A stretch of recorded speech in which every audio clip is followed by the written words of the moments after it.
Welcome to Ignite Success, where we talk about people, places, and projects that fire us up. I'm your host, Suzie Becker, and I'm here with Anna Taylor of the Greater Sum Foundation. Hi, Anna. Hi, Suzie. It's nice to meet you. It's a pleasure to speak with you. So, a common misconception is that nonprofits are a necessity for when you want to contribute to community impact. But we know that's not necessarily the case. However, once somebody does decide to become a nonprofit designation, they may care very passionately about their idea and their cause. But sometimes it's best to find someone who has the processes in place to help you utilize all of those resources available. So tell us about the Greater Sum Foundation. Thanks. So the Greater Sum works with early stage nonprofits, those that have been around from a few months to maybe like 5 years. But I always want to catch people first and say, is it a nonprofit?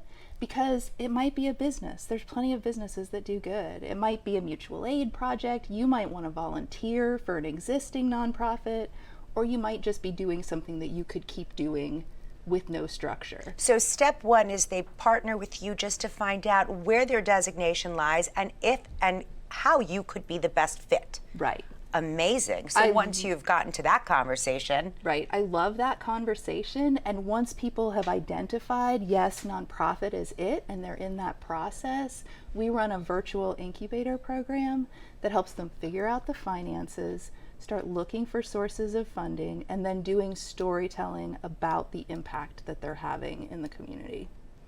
So helpful. So oftentimes I will hear people who tell me that they're working for or with a nonprofit, but they have trouble identifying exactly how the money is going to be utilized or how they can explain where the community impact really is. Is that part of what this process does? Yes. Explain absolutely. the incubator space, because Okay.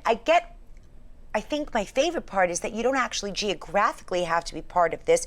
It's a virtual environment where you're learning and growing both virtually and vertically and horizontally.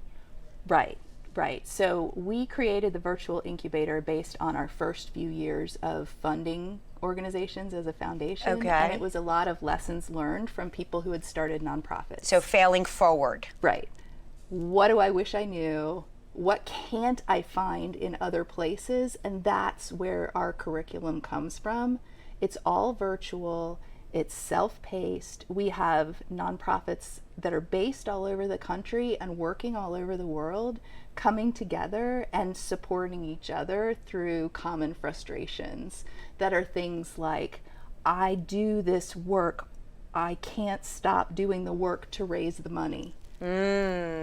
So how do you not only do the work that you know is having an impact, but start measuring that, tracking that? All of that takes time. Yeah. And then going out and telling the story over and over and over to people who might support what you're doing.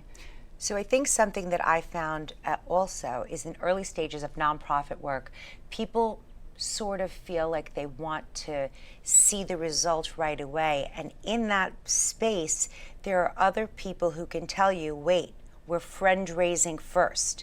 First, you have to get your message over and over. There's the support of just the people who share your values, giving you that, I guess, backup before you even get to what your key performance indicators are, just to get through the toughest time, which is the initial stages of stick with it, stick with it. Does that make sense? Right, exactly. That's what, right, in the entrepreneurship community, they say friends and family and fools are the people who will invest in those early stages. Right. But it's because they have that vision.